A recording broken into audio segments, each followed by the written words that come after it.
Abacuque, capítulo 3, versículo 2, logo em seguida a gente continua no 17, que vai dizer: ouvi, Senhor, a tua palavra e temi. Aviva, ó Senhor, a tua obra no meio dos anos. No meio dos anos a notifica. Na ira, lembra-te da misericórdia. Vamos para o 17. Porquanto, ainda que a figueira não floresça, nem haja fruto na vide, o produto da oliveira minta, os campos não produzam mantimento, as ovelhas já malhadas sejam arrebatadas e nos currais não haja vacas. Todavia eu me alegrarei no Senhor, exultarei no Deus da minha salvação. Jeová, o Senhor, é a minha força, e fará os meus pés como os das costas, e me fará andar sobre as alturas. Eu peço aos irmãos que a gente firme bem esse tema agora, lendo aqui: aviva, ó Senhor, a tua obra. A igreja junta para que o céu possa ouvir e Deus possa se manifestar no nosso meio, trazendo um avivamento, um renovo, uma porção dobrada do céu para nós aqui hoje. No 3, 1, 2, 3. Aviva, ó Senhor, a tua obra. Amém.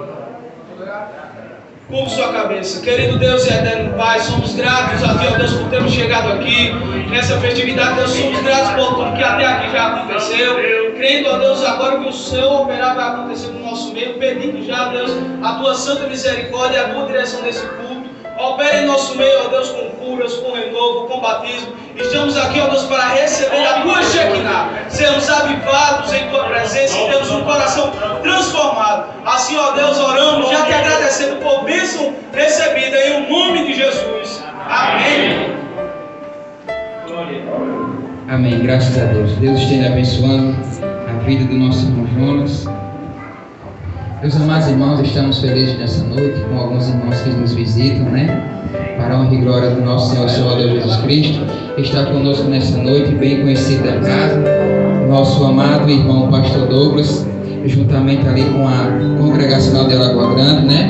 O conjunto de louvor aí, Ebenezer, a UMEC também, que está aqui, atender ao nosso convite. Fique de pé em nome de Jesus, para que todos possam conhecer vocês. Ficamos felizes por ter atendido ao nosso convite. Amém?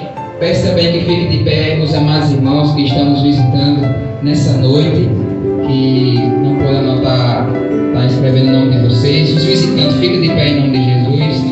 A nossa irmã Nicole também está ali, né? Aniversariante do dia. Que Deus esteja te abençoando grandemente, Nicole. Que Deus possa derramar da tua graça, da graça de Deus sobre a sua vida. Amém? Peço, irmãos, que fiquem de pé. Ficamos felizes com a presença de todos vocês aqui hoje na casa do Senhor. E a igreja diz comigo: sejam bem-vindos em nome de Jesus. Sintam-se felizes na casa do Senhor, porque aqui até a tristeza ela tem que pular de alegria, porque o nosso Senhor e Salvador Jesus Cristo já se faz presente aqui em nosso meio. Amém? Nosso amado irmão. Cante, seja bem-vindo. Tua presença é um poder, e com Jesus estamos vivendo. A você, ó visitante, seja bem-vindo. Tua presença é um poder, e com Jesus estamos vivendo.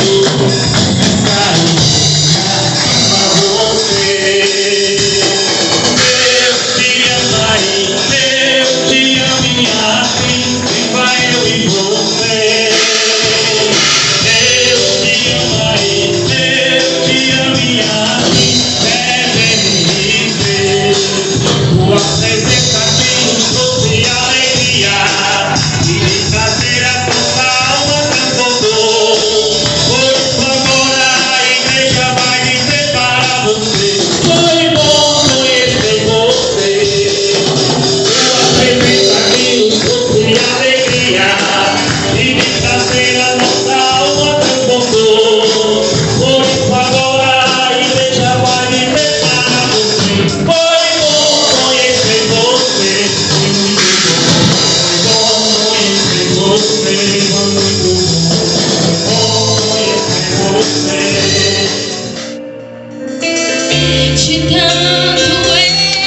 estarmos na casa do Senhor para glorificarmos, né, irmãos, e fazermos parte dessa história. Entre alguns está também a nossa irmã Fernanda ali, nosso irmão José Carlos, né? José Carlos estava devendo uma visita, disse que você vai pagar ela no dia do aniversário da igreja, para você se lembrar que você também fez parte dessa história, né? Deus abençoe. A nossa irmã Cíntia também está ali, Deus abençoe, também fez parte dessa história. A irmã Silvana também, né? Louvado seja o nome do Senhor Jesus. O irmão Silvano também, É que Deus esteja abençoando esses amados irmãos, em nome de Jesus. Pai maravilhoso e bendito, nesta noite, Senhor Deus, nós te rendemos graças, ó Pai, entregamos em Tuas mãos o Teu servo, Senhor, para que a Tua palavra seja ministrada nesta noite, trazendo edificação para as almas, libertação para aqueles que precisam, cura, alimento espiritual, Senhor, para a vida de cada um. Pai, ser com Ele nesta noite, é o que nós te louvamos no nome de Jesus. Amém.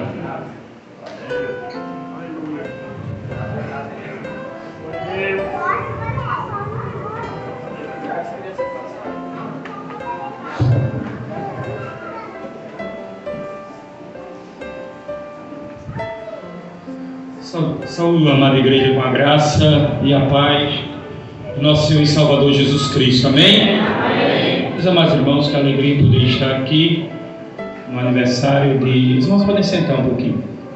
No aniversário de 25 anos do Shalom Adonai.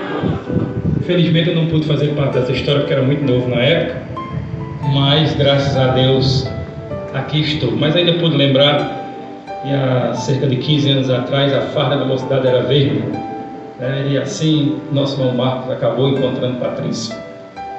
Louvado seja o nome do Senhor. Foi de verde, a farda era verde, né? No verde. E começou no verde e terminou no verde, irmão.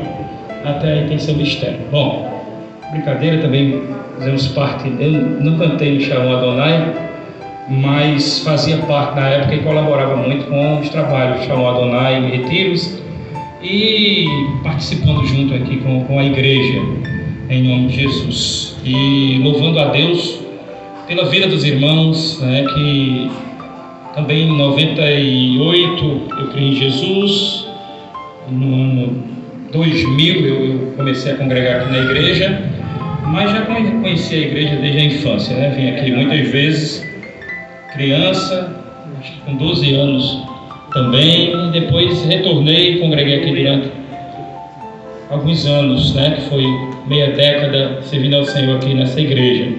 Louvado seja o nome do Senhor. Então que Deus possa estar abençoando a igreja, e esta noite é uma noite de lembranças, né? E como o texto lido do nosso irmão aqui no início, lá de Abacuque, e a igreja levantou algumas vezes para ler, eu peço apenas que você volte a abrir sua Bíblia lá no livro de Abacuque, no capítulo 3, no versículo 2, que traz uma declaração aqui do profeta Abacuque, e ele diz assim: tenho ouvido, ó Senhor, as tuas declarações e me sinto alarmado. Aviva a tua obra, Senhor, no decorrer dos anos. Eu quero ler até aqui. Meus amados irmãos,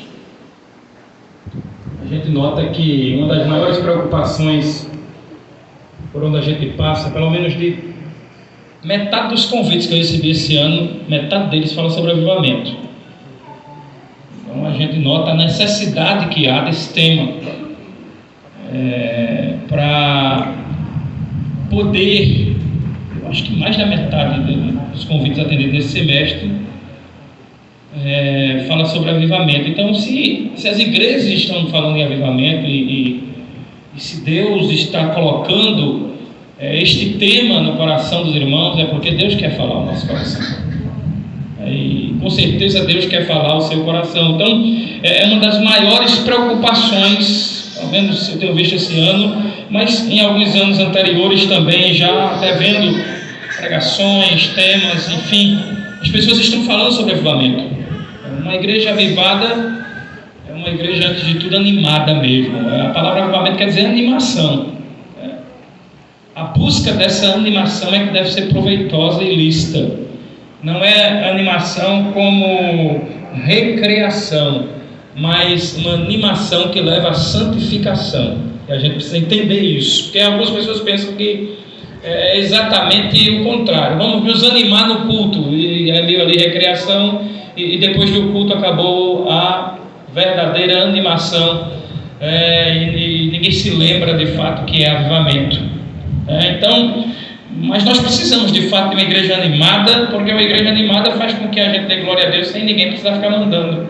Hoje em dia a gente só dá glória a Deus quando o povo diz: dê glória, dê um aleluia. E É aquela peleja, aquela luta para se dar uma glória. Irmãos, a coisa difícil para a gente dar é para a gente gemer de dor. Aí é ruim de estar gemendo, a gente faz de tudo para não gemer. Mas dar glória a Deus é coisa boa e deve nascer no coração de cada crente. Mas nasce quando essa igreja de fato é animada, quando nós já estamos vindo para o culto com o nosso espírito avivado. E todas as vezes que eu falar aqui em avivamento, lembre-se, em santificação e não em recreação, para a glória do nome do Senhor. Eu gostaria que nesta noite você começasse. Eu não quero aqui fazer regressão, eu não quero aqui levar para um local escuro, mandar apagar as luzes e mandar você regredir no tempo. Não é essa a minha intenção, mas eu quero que você pense um pouco no início da sua fé.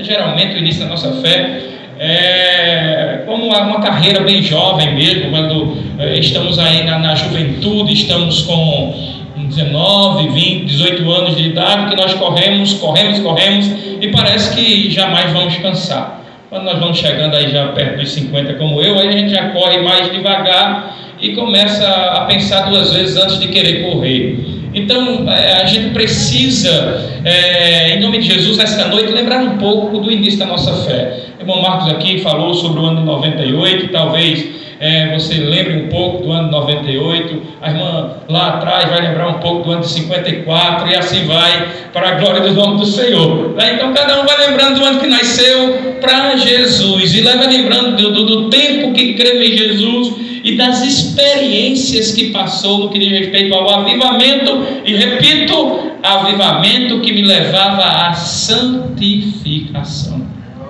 Momentos que você guarda, e quando você, por exemplo, observa cada uma destas fotos, certamente são os momentos mais marcantes da igreja, e você vai observando cada foto dessa e vai lembrando de um episódio. Eu lembro, por exemplo, eu não observei as fotos direito ainda, mas Marcos citou uma de uma peça de Jó que eu lembro que foi feita aí na porta da igreja, e naquele dia eu chorei muito, porque de fato a vida de Jó ela foi bem explanada quando o Roso Nascimento lançou aquele hino há alguns anos atrás, né? E a gente lembra o quanto não precisávamos muito nos esforçar para dar glória a Deus. Não precisava alguém nos apertar muito para darmos aleluia. Não era necessário muita coisa para alguém vir aqui profetizar, falar em línguas. Por quê? Porque isso é algo natural na vida da igreja. Só que as notícias que vão chegando dia a dia vão fazendo com que a gente fique alardado, fique alarmado. E essa é a situação do profeta Abacuque. O profeta Abacuque estava alarmado com algumas notícias que estava recebendo. Hoje a gente vai recebendo algumas notícias, são tantos escândalos, são tantas coisas que nos fazem duvidar, algumas pessoas mercadejando a fé e enfim, a gente começa a duvidar até dos milagres que acontecem. A gente começa a ver tanta coisa que a gente começa a duvidar dos milagres que acontecem. A gente vê tantos escândalos, tanta falcatrua, tanto mau testemunho, que a gente começa a duvidar de algumas coisas. E aí a gente precisa lembrar que o maior testemunho de um pregador é a sua própria vida. Eu posso chegar aqui no púlpito, ficar calado, olhar para vocês e de repente Deus tomar conta desta igreja sem eu precisar dar uma palavra sequer, porque o meu testemunho vai falar mais alto que as palavras da minha boca.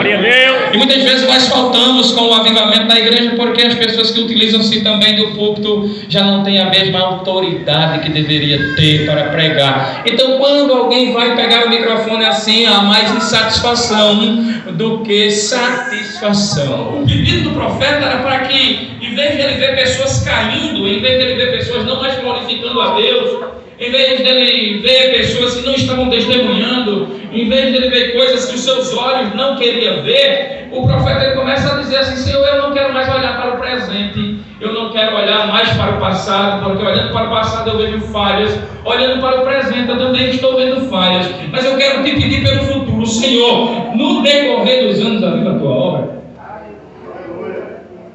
Então também chegou a hora de não ficarmos contando os prejuízos que para trás ficaram. É uma coisa, eu sei que nós precisamos seguir para frente, olhar o futuro. Nós precisamos observar exatamente o futuro e pedir ao Senhor que no decorrer dos anos Ele possa nos trazer avivamento. Por quê? Porque quais foram as notícias que fizeram com que o profeta Abacuque ficasse alarmado? Por exemplo, claramente dos versículos 1 a 4 que ele estava ali conhecendo exatamente os pecados de Judá. Os pecados de Judá eram demasiadamente excessivos e abusivos. Antes disso havia um rei chamado Josias que fez a maior reforma religiosa que Judá pode ter conhecido, né? Davi pode ter sido um grande rei, Salomão pode ter juntado riquezas para o reinado de Israel. O fato é que quando a Bíblia vai falar de Josias, ela diz que antes de Josias e depois de Josias nunca teve rei igual a ele, ou seja, ele foi um marco no seu tempo. Ele foi alguém que trouxe uma experiência tremenda para o rei de Judá e fez uma reforma religiosa que jamais as pessoas puderam conhecer. Ele observou o seu tempo e observou as oportunidades que Deus pudera, e ele abraçou essas oportunidades com os seus braços e não quis soltar essas oportunidades de forma nenhuma. E é por isso que Judá reconhece exatamente o reinado do rei Josias. Mas o que acontece é que as pessoas morrem. As pessoas que por aqui passaram já não estão aqui hoje, mas já estão glorificando o Senhor no céu, inclusive o próprio rei Josias. E com o passar do tempo, até mesmo com a morte dos antigos profetas, com a morte dos antigos reis, as pessoas começam a vacilar, começam a errar, começam a fazer as coisas como não deveriam fazer. Por exemplo, se nós lermos o livro de Juízes, a gente vai ver que o último versículo lá diz que as pessoas, por não terem quem os guiasse, naquele tempo em Israel, as pessoas faziam aquilo que achavam mais certo, aquilo que faziam mais justo. E alguns versículos antes, um fato interessante acontece, é que um homem lá tem a sua esposa abusada sexualmente, e ele diz assim: bom, já que não tem juiz, não tem alguma coisa, eu vou mandar um exemplo para Israel. A esposa dele vem a falecer, e ele pega essa mulher, esparteja em 12 pedaços, manda um pedaço do corpo dela para cada tribo de Israel. A Bíblia diz que essas coisas aconteciam exatamente porque naquele tempo cada um achava e fazia aquilo que achava que era mais justo. E quantas pessoas assim andam também hoje, né?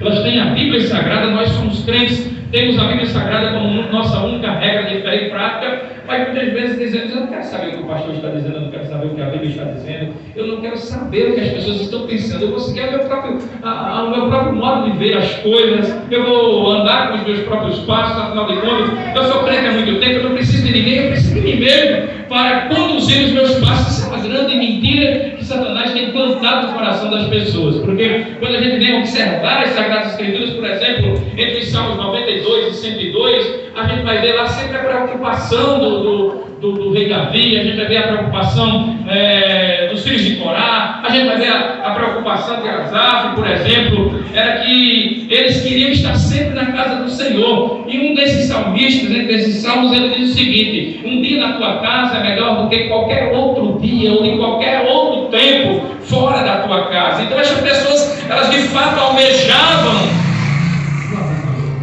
E aí você vai escolher: ou você se arrepende e vive, ou você não se arrepende e morre. Você tem que ter certeza daquilo que você quer. Então, após comprovar toda a situação caótica da nação, o profeta ele pede um avivamento a Deus. Ele pede para que Deus torne a igreja mais viva, que torne aquele povo mais vivo. Ele pede para que Deus traga renovo àquele povo. Ele pede para que Deus anime aquele povo. Eu começo agora a lhe chamar a atenção para algo. Será que você já entendeu que o que afasta o homem do avivamento é o pecado? Então por isso não adianta muito a gente fazer culto de avivamento se antes a gente não fizer culto de oração. Não adianta muito a gente fazer culto de avivamento se a gente antes não fizer culto de ensinamento. Não adianta muito a gente fazer culto de avivamento se antes a gente não ensinar ao povo que são práticas devocionais. Não adianta a gente fazer muito culto de avivamento se antes a gente não falar ao povo sobre arrependimento. Porque senão a gente vai ter avivamento na igreja como recreação. Vai ter gente pulando, vai ter gente voando, vai ter gente subindo pelas paredes, mas Deus vai estar distante. Mas quando nós fazemos ou temos a certeza do avivamento, não como recreação, mas como santificação, a gente vai ver começar uma igreja que sonha alguém dizer: eu saúdo a amada igreja com a paz do Senhor.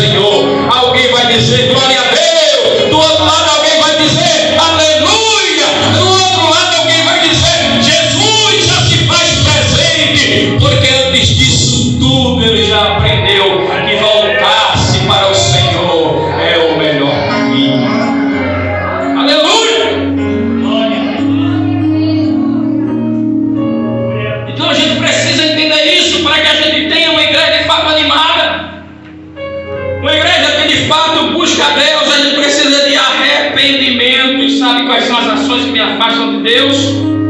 Como eu disse, o pecado.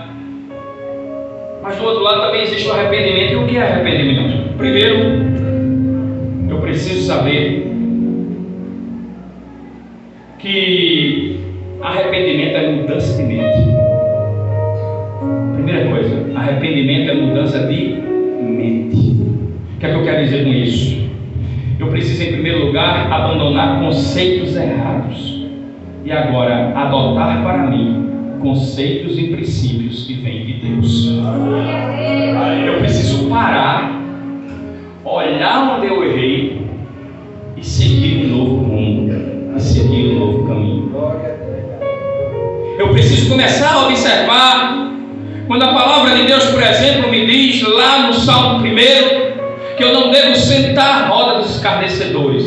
Às vezes eu passo a semana toda na roda dos escarnecedores e sou escarnecedor junto com ele. E quero chegar aqui no sábado, no caso, e quero que a igreja pegue fogo. Esse avivamento que você está querendo, irmão, é recreação. Recreação, compre um parque e bote lá para você brincar nele.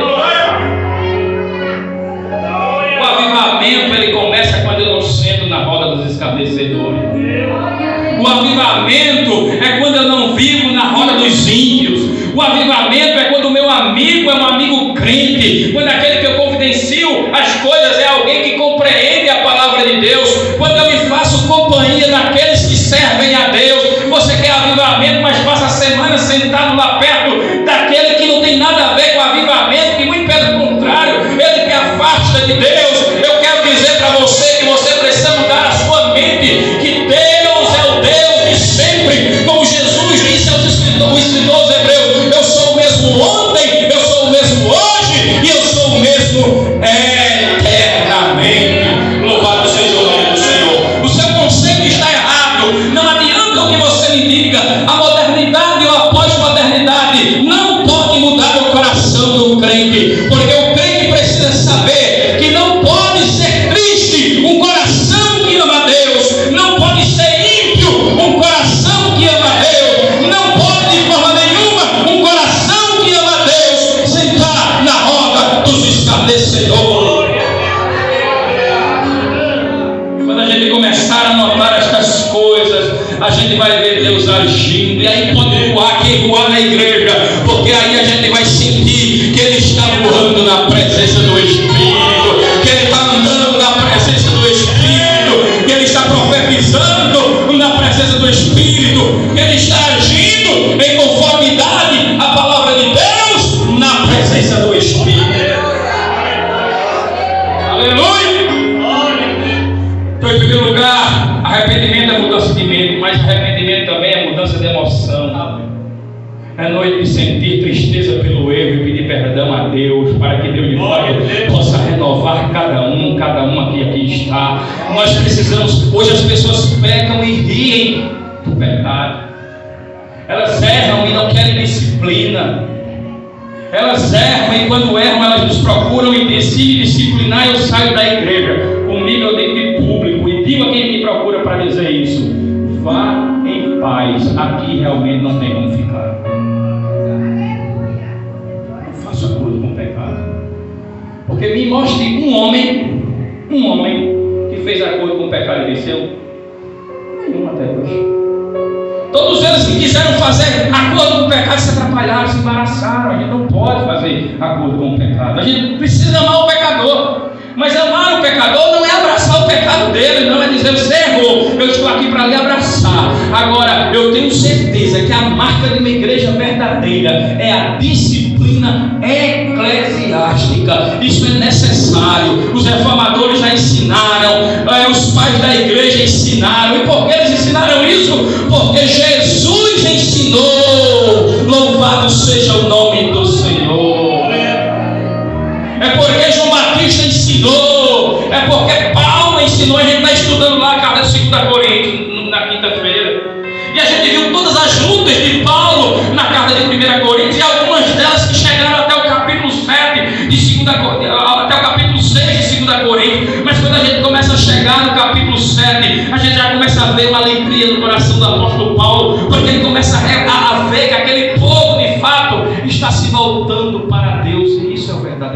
avivamento. Avivamento, ele me traz para a leitura da palavra. Avivamento, ele me traz para a oração. Avivamento, ele me traz para o jejum. Avivamento me traz para a adoração a Deus. Então isso só pode acontecer se houver arrependimento. Em primeiro lugar, eu mudar a mente. Em segundo lugar, eu mudar a emoção. Mas em terceiro lugar, eu preciso mudar a minha vontade. Eu preciso dar meia volta e seguir um novo caminho. Porque não existe arrependimento se eu não der a meia volta. Vai ter uma hora que eu vou ter que dizer para o pecado, eu vou ter que dizer para o erro: a partir daqui eu não quero que você me siga mais.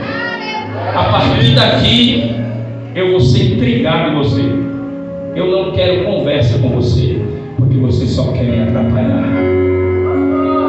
Então, conjuntos que aqui estão, senhores, senhoras que aqui estão, você que está aqui nesta noite já viveu essa história, você que nunca viveu uma história assim, e ver todas as coisas que aconteceram em Judá, e às vezes diz assim: eu nunca fui crente, mas isso também acontece comigo. Por quê? Porque o seu coração é um coração que precisa de Deus, e para que Deus faça parte da sua vida, você precisa dar meia volta, você precisa seguir um novo caminho para a glória do nome do Senhor. Não esqueça disso. Em segundo lugar, um homem, ele, para tornar-se vivo diante de Deus, animado diante de Deus, além do arrependimento, ele precisa de reconhecimento. Mas eu não estou falando aqui de ser reconhecido pelos homens, mas é saber que só Jesus pode me salvar. É saber que só Jesus pode me salvar. De todos os nossos erros, de todas as nossas faltas, só um pode nos salvar, e esse é Jesus. Depois que eu tenho essas concepções, eu vou viver com Deus. Eu vou observar a palavra de Deus, eu vou amar a palavra de Deus. Eu vou dobrar o joelho muitas vezes no início dessa vontade de ser avivado, assim um pouco fraquinho, sem muitas palavras para dizer, encabulado, reconhecendo os meus erros. Mas daqui a pouco eu vou saber que de fato Deus está cuidando de mim. Eu vou saber que de fato Deus está olhando para mim. Eu vou saber que de fato Deus está transformando a minha vida, que Jesus já faz parte da minha vida. Eu vou começar a orar, e daqui a pouco o tempo não é mais obstáculo para a oração, muito pelo contrário, eu estou agora vivendo a palavra de Deus que eu tanto orei. Eu estou cantando a palavra de Deus com a minha vida, com o meu testemunho. Eu quero concluir nesta noite dizendo que todo ser criado por Deus, inclusive você que está aqui nesta noite não é crente, precisa, mas não só precisa, deve sentir a importância de Deus em sua vida.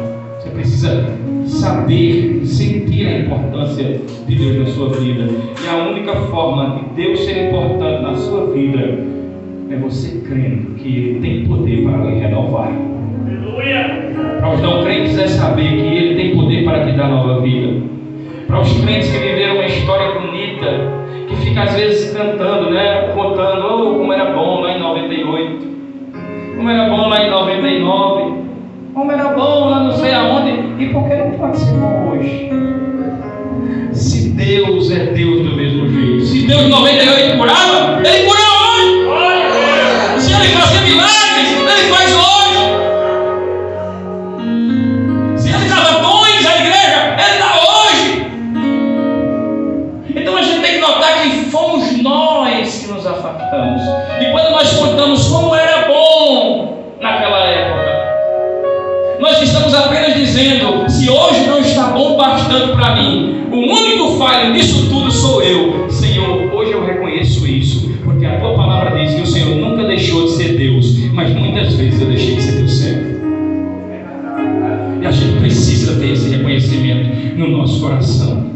Eu gostaria que você ficasse de pé para que a gente pudesse orar nesta noite. Eu vou deixar o convite para o dirigente do culto fazer, mas eu gostaria de orar. Se você sentiu que Deus falou ao seu coração, que você possa nesta noite, em nome de Jesus, curvar a sua cabeça, pôr a mão no seu coração. Quer se ajoelhar, se ajoelha, quer ficar com a mão para cima, enfim, fique como você quiser, se sentir à vontade, desde que seja de uma forma lícita e ordeira. Mas ore ao Senhor e diga: Senhor, esse sou eu, fraco, pequeno. Eu sei que o Senhor sempre foi Deus.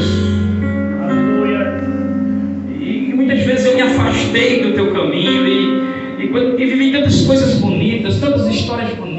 Eu vi o Senhor falar comigo, eu escutei o Senhor, eu pude presenciar experiências que nem tantas pessoas experimentaram. Eu ia dormir e sonhava com o Senhor.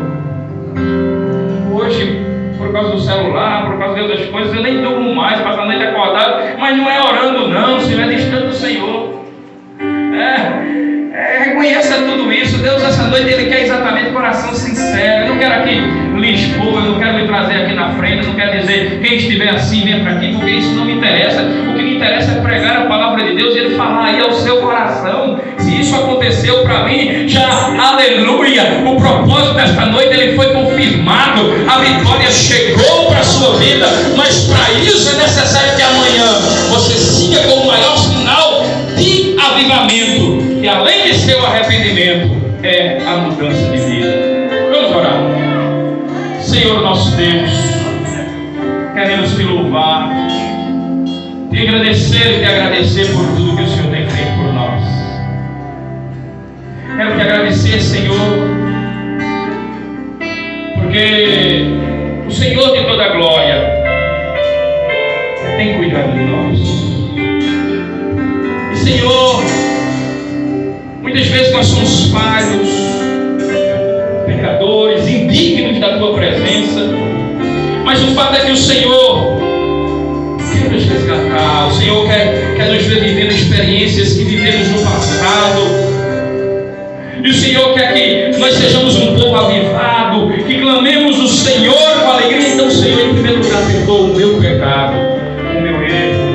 Perdoa aquele que nesse momento, Senhor, está de coração voltado para o Senhor, dizendo: eu estou arrependido, Senhor, eu quero tentar ir um pouco mais à frente, eu quero andar um pouco mais à frente, eu quero louvar o teu nome um pouco mais, eu quero caminhar um pouco mais com o Senhor, eu quero viver uma experiência mais ainda com o Senhor, eu quero sentir a tua presença, eu quero sentir o teu mover, eu quero sentir a alegria do teu Espírito.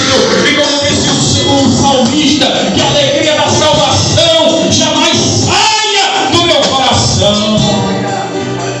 Que o Senhor possa renovar a nossa vida, pois assim, Senhor, nós te louvamos e agradecemos, Senhor.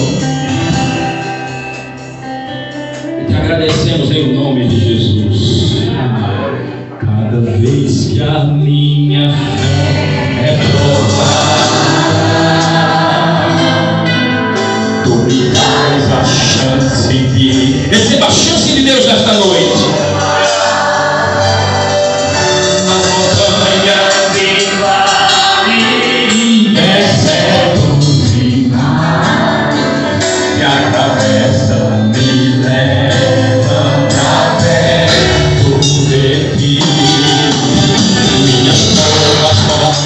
São maiores que o meu, e não vão me impedir de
abençoe que nesta noite você possa romper em fé.